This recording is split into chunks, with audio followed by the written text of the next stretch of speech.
Oke, kali ini kita akan membedah sebuah skenario perang yang jujur aja cukup mengerikan. Skenario hipotetis antara Amerika Serikat dan Israel melawan Iran. Kita akan lihat gimana satu percikan kecil di satu kawasan bisa menyulut kebakaran besar di seluruh dunia. Tapi sebelum kita mulai, ini penting banget ya. Semua yang akan kita bahas ini adalah analisis dari sebuah skenario spekulatif. Jadi ini bukan kejadian beneran, tapi sebuah simulasi untuk bantu kita ngebayangin apa dampaknya kalau hal ini sampai terjadi. Jadi, pertanyaannya gini, gimana ceritanya sebuah konflik yang awalnya kelihatan terkendali bisa lepas kendali secepat itu dan menyeret seluruh dunia ke dalamnya? Nah, kita akan lihat efek domino dari skenario ini, langkah demi langkah. Oke, kita mulai dari awal. Semuanya itu berawal dari satu serangan masif yang udah direncanain matang-matang. Tujuannya buat melumpuhkan musuh dalam sekejap.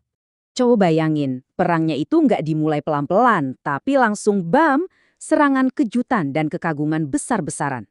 Serangan udara dari AS dan Israel secara bersamaan menghantam jantung kepemimpinan Iran. Hanya dalam waktu kurang dari seminggu, ribuan serangan dilancarkan. Tujuannya, jelas banget, penggal kepala rezimnya dan lumpuhkan kemampuan militernya secepat mungkin. Nah, ini bagian yang menarik banget. Coba lihat perbedaannya. Di satu sisi ada alasan resmi yang kedengarannya kayak, oh kita ini membela diri. Tapi di sisi lain, perhitungan geopolitiknya nunjukin hal yang beda banget. Ada keyakinan kalau rezim Iran ini lagi rapuh-rapuhnya, digerogoti masalah dari dalam, seperti krisis air, ekonomi yang hancur, dan pemberontakan rakyat. Nah, karena merasa eksistensinya terancam, Iran nggak cuma bertahan. Oh bukan, respons mereka adalah menciptakan kekacauan sebesar-besarnya. Prinsipnya, kalau kami mau hancur, semua harus ikut hancur. Dan responsnya gila banget. Lihat aja daftar negaranya. Mereka nggak cuma nyerang AS sama Israel. Enggak, mereka nembakin rudal ke belasan negara, termasuk sekutu Amerika, seperti Arab Saudi dan UEA. Bahkan negara lain seperti Turki dan Azerbaijan. Tujuannya udah jelas, menyeret semua orang ke dalam konflik ini, bikin panik satu kawasan, dan memaksa sekutu-sekutu Amerika buat menekan Washington. 430. Ini bukan angka sembarangan. Ini jumlah rudal balistik yang ditembakkan Iran ke arah Israel dan negara-negara Teluk. Hanya di hari pertama. Ini bukan cuma balas dendam, ini upaya buat bikin sistem pertahanan udara secanggih apapun jadi kewalahan. Sebuah unjuk kekuatan yang mengerikan. Dan ini poin kuncinya. Serangan ini bukan cuma soal gedung yang hancur. Ini serangan ke ID Dubai itu sendiri. Selama ini kan Dubai jualan citra sebagai tempat yang aman dan stabil di tengah kawasan yang bergejolak. Nah, pas rudal itu kena hotel mewah dan pusat data, ilusi keamanan itu pecah berkeping-keping. Oke, dari kekacauan di Timur Tengah, efeknya langsung terasa ke seluruh dunia, ekonomi global mulai goyang. Kenapa? Karena konflik ini mulai mencekik jalur arteri perdagangan dan energi dunia. Dan pusat dari semua ini adalah tempat ini, Selat Hormuz. Anggap aja ini urat nadi utama buat energi dunia. Kalau sampai ditutup, walau cuma sebentar, itu sama aja kayak serangan jantung buat ekonomi global. Dan lihat deh angka-angka ini. Gede banget. Sepertiga dari semua minyak mentah yang dikirim lewat laut dan 1/5 LNG global harus lewat sini. Jadi, waktu Iran nutup selat ini, pasokan energi dunia tiba-tiba kayak diputus gitu aja. Efeknya langsung berasa di seluruh dunia. Harga minyak mentah naik lebih dari 14%. Tapi yang lebih gila lagi, harga gas di Eropa meroket sampai 70%.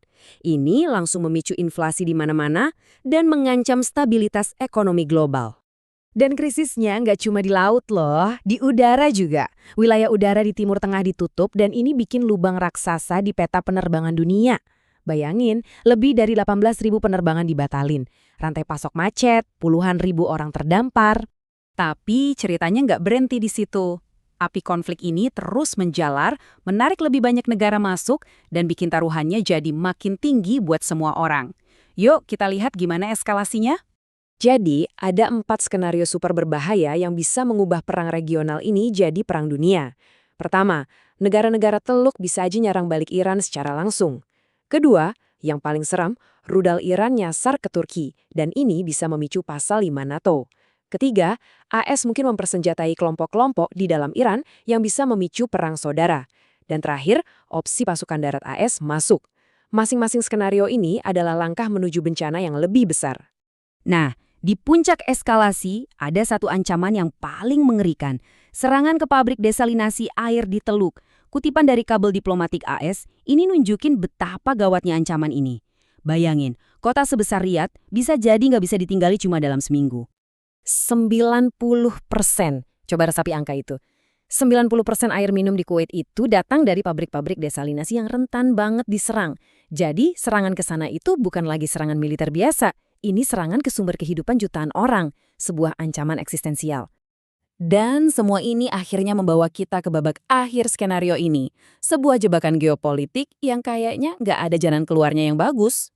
Coba lihat dilema ini. Serba salah kan? Kalau perang dihentiin, AS bakal kehilangan muka. Bikin sekutunya marah dan ngebiarin Iran yang pendendam tetap berkuasa.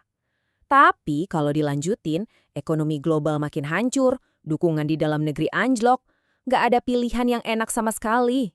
Dan kutipan ini benar-benar merangkum semuanya dengan sempurna. Kecepatan krisis ini begitu dahsyat, sampai-sampai perubahan yang harusnya butuh puluhan tahun terjadi cuma dalam hitungan hari. Dunia berubah drastis dalam sekejap mata. Dan ini pertanyaan terakhir buat kita renungkan. Kalau semua pilihan yang ada itu ujung-ujungnya bencana, lalu apa sih arti kemenangan yang sebenarnya? Mungkin dalam konflik modern yang serumit ini, kata menang itu sendiri udah nggak relevan lagi.